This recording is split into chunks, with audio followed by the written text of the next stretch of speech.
Top quality और consistent performance के लिए सिर्फ सिल्वर पंप्स एंड मोटर्स, नाम याद रखना। સમાચારમાં આગળ વધીએ તો અમદાવાદના બોપલના રહેણાંક અપાર્ટમેન્ટમાં ભીષણ આગ લાગવાની ઘટના સામે આવી। બોપલના ઇસ્કોન પ્લેટિનમમાં આગ લાગવાની ઘટના સામે આવી તો ઇસ્કોન પ્લેટિનમના એમ વિંગમાં આગની ઘટના બની હતી અને 22 માળની બિલ્ડિંગમાં આગ લાગવાની ઘટના બની હતી તો છઠ્ઠા માળે લાગેલી આગ 22મા માળે પહોંચી હતી। ફાયર બ્રિગેડની 10થી વધુ ગાડી ઘટનાસ્થળે પહોંચી આવી હતી।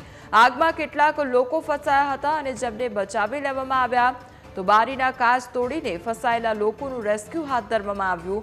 ઈજાગ્રસ્તોને સારવાર માટે સરસ્વતી હોસ્પિટલમાં દાખલ કરવામાં આવ્યા તો ફટાકડા અથવા શોર્ટ સર્કિટથી આગ લાગ્યાનું અનુમાન લગાવવામાં આવી રહ્યું છે।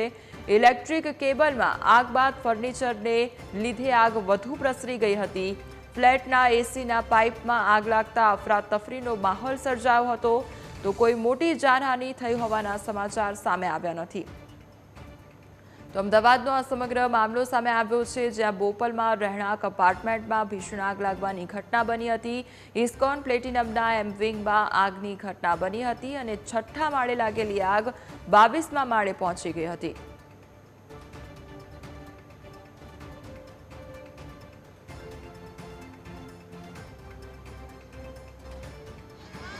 ત્યારે ઉપરથી નીચે ઉતર્યા ત્યારે જોવામાં આવ્યું કે ઉપરથી આગ લાગેલ છે, કોઈ ફટાકડા ફૂટવાથી કે શોર્ટ સર્કિટથી વોટ એવર। અને હું પહેલા માળે રહું છું જે બ્લોકમાં આગ લાગેલી તો અમે નીચેના માળ પર જે ડકમાં આગ લાગેલી ત્યાં તો અમે પાણી અને ફુવારાથી અમે કંટ્રોલ કરી લીધેલો, પણ એ પછી જ્યારે ઉપરના 10 માળથી લગભગ 20 માળ સુધીના લગભગ બધા લોકો લગભગ 2 કલાક સુધી ફસાઈ ગયેલા અને 3 બંબા આવવા છતાં પણ કામગીરી ખૂબ જ ધીમી જોવા મળેલી। ત્રીજો બંબો આવ્યો ત્યારે ઉપર સુધી પાણી પહોંચ્યું, ત્યાં સુધી તો આગળના 2 બંબા હોય તો કશું કામગીરી કરેલ નહીં। સોસાયટીની ફાયર સિસ્ટમ કામ લાગેલી અને એમાં પાણી આવતું હતું અને એ ફાયર સિસ્ટમથી જ મારા ફ્લેટને મેં બચાવ્યા। જાનહાનિ થયું લાગેલું નથી અત્યારે। મેઇન તો ગવર્મેન્ટ તરફથી જે બંબો મોકલવાની કામગીરી ખૂબ જ ધીમી હતી। 108 ઉપર ખૂબ ઘણી બધી વખત કોલ કરવા પડેલા, ખુદ મેં લગભગ 4 થી 5 વખત કોલ કર્યા અને દરેક વખતે ફોર્માલિટિકલ ક્વેશ્ચન્સ આવતા હતા કે તમારું નામ શું છે, કયા જિલ્લામાંથી છે, શું છે। ત્યારે ઇસ્કોન પ્લેટિનમ કહેવામાં આવે, બોપલ એ વકીલ સાહેબ બ્રિજ કહેવામાં આવે ત્યારે તાત્કાલિક બંબા મોકલવાને બદલે ફોર્માલિટીઝ જાણ કરીએ છીએ, તમને અમારા તરફથી સામેથી કોલ આવે છે। આવા બધામાં લગભગ 10 થી 15 મિનિટ બગાડવામાં આવેલી। 8મા માળેથી ફાયર સ્ટાર્ટ થવાનું જાણવા મળે છે।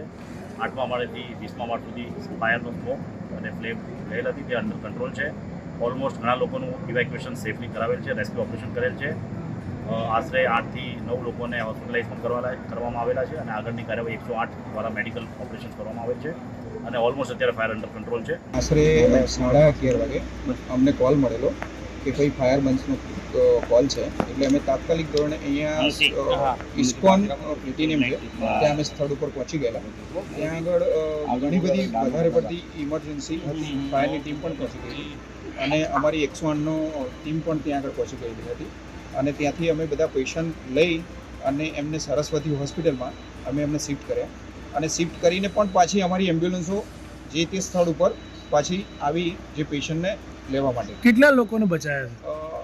અંદાજિત અમારી એમ્બ્યુલન્સે જ્યાં સુધી જાણ છે ત્યાં સુધીમાં 11 થી 15 જણની વચ્ચે पेशेंट ने सरस्वती हॉस्पिटल में लई गया है। कोई धुआं आने लगा, हम लोग 19th फ्लोर से थे, 6 से आग लगने शुरू हुई, पूरा धुआं 1 मिनट लगे थोड़ा तो पूरा धुआं अंदर आ गया।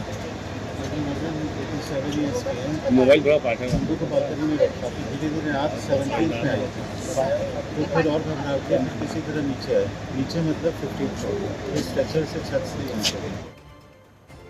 તો આગ લાગવાની જે ઘટના સામે આવી છે તેને લઈને બચાવની કામગીરી કરવામાં આવી અને કોઈપણ પ્રકારની જાનહાનિ સર્જાઈ નથી। ત્યારે મારી સાથે સંવાદદાતા મિહિર જોડાઈ ગયા છે। મિહિર, અમદાવાદમાં ગઈકાલ રાત્રે જે બોપલના ઇસ્કોન પ્લેટિનમ અપાર્ટમેન્ટ છે તેમાં આગ લાગવાની જે ઘટના બની, લગભગ છઠ્ઠા માળે આગ લાગી હતી અને 22મા માળ સુધી આગ પ્રસરી ગઈ હતી।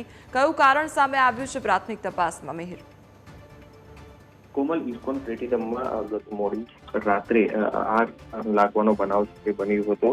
જે પ્રાથમિક દ્રષ્ટિએ જે ફ્લેટના એક જે 8મા માળે જે એસીના પાઇપમાં આગ લાગતાની સાથે જ એક અફરાતફરીનો માહોલ સર્જાયો હતો અને ત્યારબાદ આ જે આગ છે કે જે 8મા માળેથી 20મા માળ સુધી આગ છે તે પહોંચી હતી અને અંદાજે 15 થી વધુ લોકોને ફાયરની ટીમે રેસ્ક્યુ છે તે કરવામાં આવ્યા હતા અને જેમાં જે સિનિયર સિટીઝનો હતા તે લોકોને જે શ્વાસ લેવામાં તકલીફ અને ગભરામણ થઈ જવાના કારણે સરસ્વતી હોસ્પિટલ નજીકની હોસ્પિટલમાં શિફ્ટ કરવામાં આવ્યા હતા. જો કે 56 વર્ષીય મીનાબેન કમલેશભાઈ શાહ ને વધુ ગંભીર હાલતમાં હોવાથી તેને પણ હોસ્પિટલ મોકલવામાં આવ્યા હતા. સાથે જ આ ઘટનાને લઈને 108ની અલગ અલગ ટીમો છે કે જે એમ્બ્યુલન્સ છે તે પણ ઘટના સ્થળે પહોંચી ગઈ હતી. સાથે 10થી વધુ ફાયર ફાઈટર ઘટના સ્થળે પહોંચ્યા હતા અને ફાયર વિભાગ દ્વારા આજે 22 માળની બિલ્ડિંગ હોવાના કારણે તમામ બિલ્ડિંગમાં તપાસી અને પાણીનો મારો ચલાવી અને આગને કાબૂમાં લીધી હતી. જો કે આ આગ લાગવાનું પાછળનું કારણ હાલ આ એસીના પાઇપના કારણે આગ લાગી હોવાનું સામે આવ્યું છે. જો કે શરૂઆતમાં જ્યારે આગ લાગી હતી અને આગ લાગવા પાછળ કંટ્રોલ મેસેજ ફટાકડાના કારણે લાગ્યો હોવાનું સામે આવ્યું હતું, પરંતુ પહોંચતાની સાથે જ આ રીતની આગ છે કે ખૂબ વિકરાળ સ્વરૂપમાં આગ લાગતાની સાથે જ લોકોમાં એક ડર છે કે ભય છે તે બેસી ગયો હતો. કારણ કે 22 માળની બિલ્ડિંગ હોવાના કારણે આગના ધુમાડા નીકળતા જેના કારણે લોકો ઉતરવામાં પણ તેમને ડર લાગતો હતો. પરંતુ ફાયર વિભાગ દ્વારા ઇમરજન્સી તરત જ ત્યાં આવી અને આગને કાબૂમાં લઈ અને ત્યારબાદ તમામ લોકોના રેસ્ક્યુ કરી અને આ કામગીરી છે બચાવની કામગીરી મોડી રાત સુધી ચાલી હતી. પરંતુ હાલ તો આ મામલે બોપલ પોલીસ સ્ટેશનમાં પણ એક જાણવાજોગ નોંધ છે તે કરવામાં આવી છે. સાથે જ ફાયર વિભાગ દ્વારા કે આગ લાગવા પાછળનું ચોખ્ખું કારણ છે તેને લઈને પણ તપાસ શરૂ કરી છે. ત્યારે એક જે આધેડ છે કે મીનાબેન શાહ તેમની ખૂબ ગંભીર હાલત હોવાના કારણે હાલ તેમની હોસ્પિટલમાં સારવાર હેઠળ છે. કોમલ.